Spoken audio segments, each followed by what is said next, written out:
Good morning, people. Good morning, Wadabebi. How are you? So today is Saturday, April 13th, 2024. Here we are in wonderful Pahrump, Kentucky. It's just after 6 o'clock a.m. and this is G.school. G.school. So this is where we bring it together. How are you doing, Wadabebi?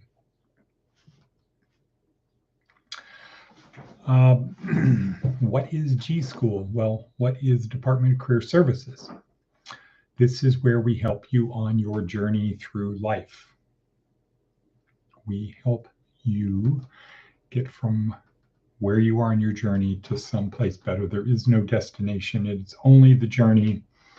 During the week, we focus on 3 legs of the table or 3 parts of the boat. And on weekends, we have G.school, which is the spirituality part. So physical, mental, emotional, and spiritual. Or in a boat, the sails, the rudder, the below deck, and the hull. So if you think about those things, spiritual is the hull. If the hull is breached, you're going to go down. Everything else could go wrong, but if the hull is intact, you will float along. And if you have a good below deck, the emotional part, so you have provisions there, it keeps you dry when it's wet, it keeps you cool when it's warm, warm when it's cool, a place to store your stuff, your gear, the kitchen, a place to go relax. If your emotional is good, and it should be, if the hull is intact, then you can go on for quite a while hoping to be rescued. Okay, so the most important part of the boat is the hull, because the sails can work, the rudder can work, below deck could be great, but if the hull is breached, you're going down. You have to make sure you have a solid hull. Most people do not, and the people we're looking for are what we call pre-Christians, like pre-diabetics. They're not Christians yet, they're pre-Christians. They're not believers, but they are not, well, they're just not believers. So they could be anything other than believers. And G.school is for the non-believer. And the goal of G.school is simple. To help you, it's to remove faith from the equation, not based on faith.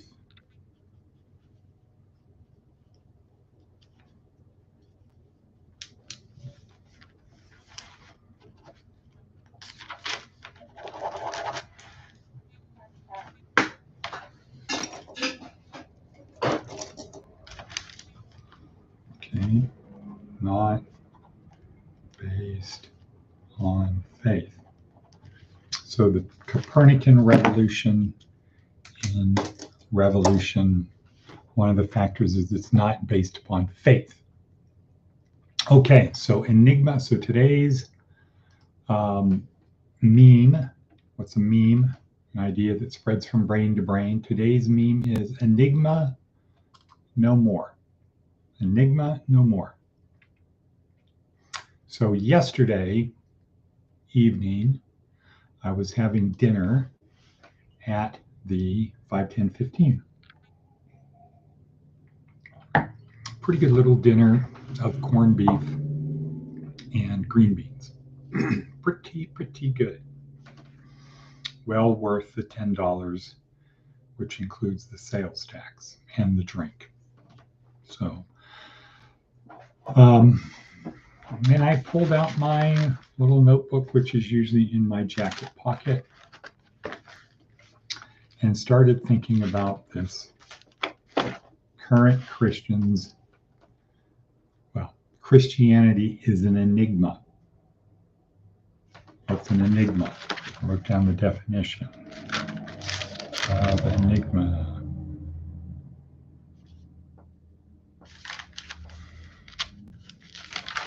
An enigma, a thing that is mysterious, puzzling, or difficult to understand.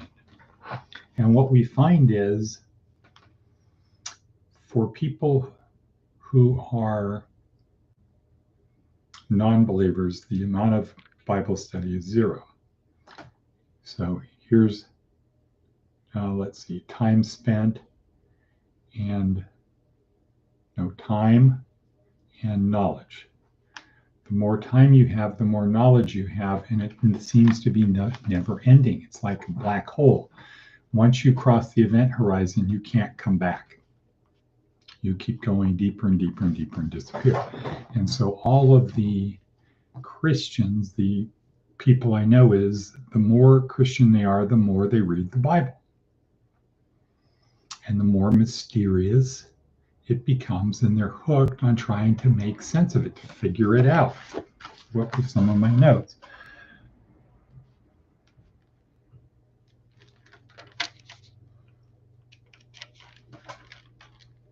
Well, I guess I was just thinking, I wasn't writing. But the Christianity is an enigma. The Bible is an enigma. And at a certain point, boom, you get sucked in. And then you want the Bible. And then comes a bunch of people debating Bible texts and what is the meaning. And I think that's the problem. That's the problem. I should put part 1.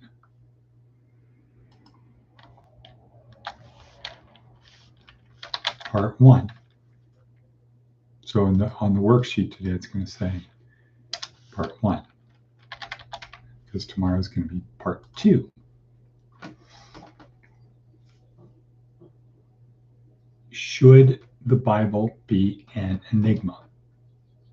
No, shouldn't be an enigma. Shouldn't be. Why would God, if it's an enigma, if it's a mystery, that means God has not revealed himself. Why would a creator of the universe play what I call Marco Polo? It's a mystery. It's an enigma. And they rationalize it by saying, well, you need to have faith. Yeah, but I don't think that's what Jesus said. I don't think that's the great commandment. Now, Jesus may have used faith before, like your faith has saved you.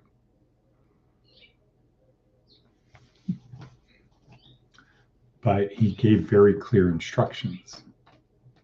The great commandment and John 15:12, and then it goes on after that.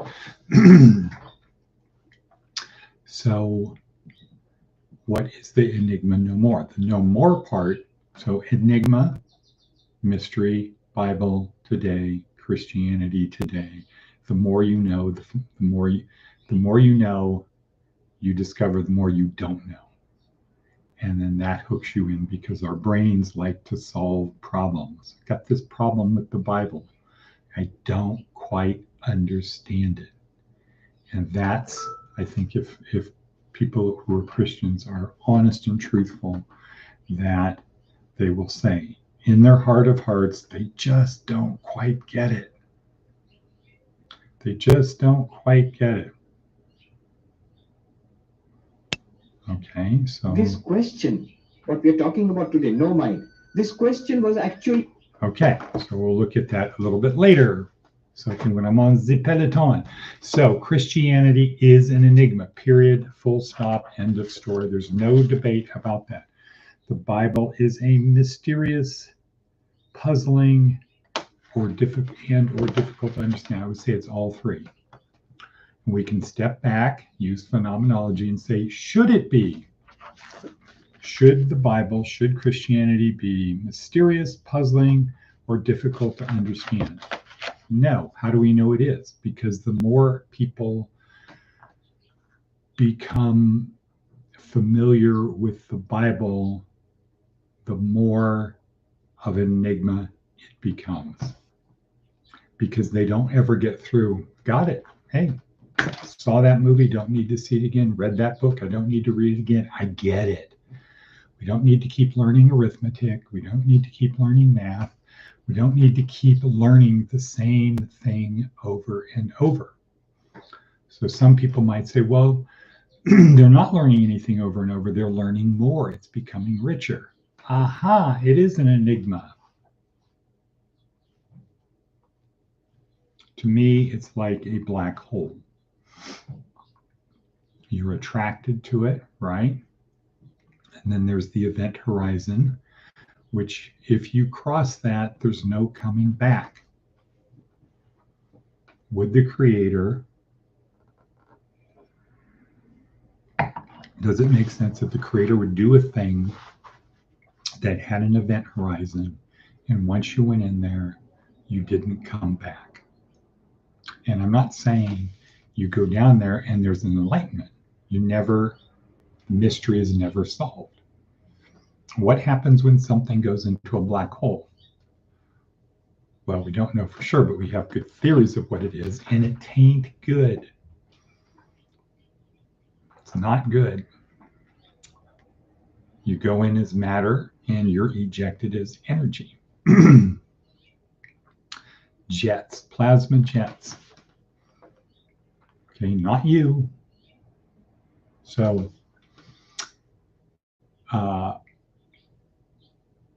Enigma no more is the meme of today. It's Enigma and then in parentheses, no more. The no more part, we'll talk more about tomorrow, but that's the Copernican revolution. So all people out there who understand Christianity, pre-Christian, not pre-Christian, people who are interested, people who are not defensive. So some people, you start talking about Christianity, the Bible's an enigma, they shut down. Danger, Will Robinson, I don't want to hear this. No, this is sacrilege. I'm sinning against my God. My God will be mad at me and punish me. This is like the forbidden fruit. This is like the Garden of Eden. You're tempting me. Well, my God is not that fragile. My God is not that fragile. I would think that a creator that said, yeah, go out, find the limits, figure out what you're doing. I already know what's going to happen because I'm omniscient, I'm omnipresent. You don't know the future, but I do. So go down this path because you're going to go down it anyway. Right? So that gets to be the problem of free will, right? What does that mean? But let's go back to the point again. The Bible, Christianity is an enigma. It is, once again, what is an enigma? A thing that is mysterious, puzzling, or difficult to understand. Right. And I will tell you, no Bible scholar, no theologian will say to somebody who just picks up the Bible for the first time, yeah, you got it, pal. You and I know the same. Can we say that about arithmetic? Yeah, we can say about arithmetic that you understand how to do arithmetic as equally well as I do. You understand how to do multiplication equally well as I do. I might have some more multiplication tables memorized, but you and I, we've mastered it. Boiling water, same type of thing. Once you understand it, everybody's equally good at boiling water. Okay, because it's basic. You heat the water to 212 degrees Fahrenheit and it will boil. There's countless ways you can heat it, but you boil water by raising the temperature to 212 degrees Fahrenheit or 100 degrees Celsius, and all of a sudden it's boiling. How do you cook an egg? Well, you heat it to a certain temperature and it's cooked. No theologian will say that somebody who just picked up the Bible and has 1 year of study knows the Bible or is equal theologically. No theologian will say that. Therefore, we know it's an enigma, it's a mystery, etc. Because if it wasn't a mystery, by today's standards, if it wasn't a mystery, these theologians would say, boom, here it is. I laid it out. Now you and I, we know the same amount. Just like an elementary school teacher teaching math or teaching sentence structure, right? You have a subject and you have a predicate and you have verbs. Once you know that, everybody is equally good at creating sentences, though some people have more language and they can create more different, more enhanced sentences, better images. But once we've learned it, we've learned it. Once you learn table manners, you've learned table manners. The Bible is an enigma, but no more. Okay? If you start out believing it's an enigma, that's what you're going to see. Tomorrow we're going to talk about the no more part, but today it's just to get, hey, you know what? It is an enigma. It's a mystery. It's a puzzle. It's, what's the third one? It's mysterious, puzzling, difficult to understand. Let's just accept that as true. Christianity, the Bible, Christianity, today's Christianity, which includes the Bible, because you'll talk to one of these theologians and no, you can't separate the Old Testament from the New Testament. You can't separate Paul and the epistles. You can't separate that from Jesus. It's an enigma. It's a mystery. It's difficult to understand. How do we know it's difficult to understand? Because you'll have them arguing over the words. Well, in the original Greek, this was the word, but in this Greek, it was that. In Latin, it's that. In English, it's this. Difficult to understand. So if you want to be a serious theologian, you need to know Greek, the original, not Greek, the original Greek. You might need to know Aramaic. You might need to know, okay, whatever. So it's difficult to understand, and therefore you need what? Vertical learning. You need an expert to teach you that. I just don't remember that coming from Jesus. Mic drop. Wouldn't you think that the Creator, if it was an enigma, wouldn't you think the Creator would describe it as an enigma? But if we go to John chapter 3, Jesus is explaining it in kind of simple terms, and you find out that the scribe, the teacher, not the scribe, the teacher, that Nicodemus isn't getting it because he has these other beliefs. And Jesus is saying, no, it's not that. Okay, enigma. So we're going to leave it at that. What's our time? Such a runic rhyme. Ooh, wow. Way over.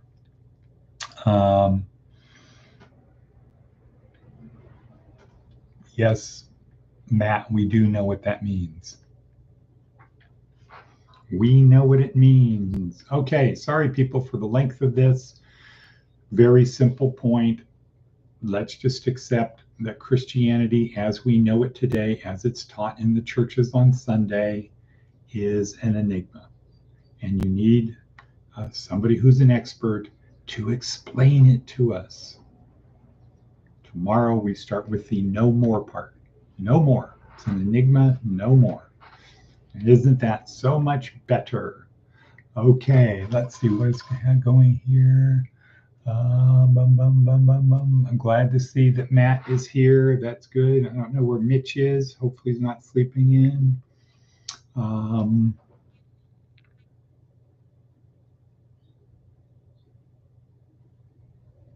If we desire to be with God, we will be. Cry, happy face, cry, happy face, cry, happy face. Chinese eyes, right. Hebrew correct. And that's it. OMG. Okay, all right. Head cut. Okay. We'll cut that. We'll edit that out.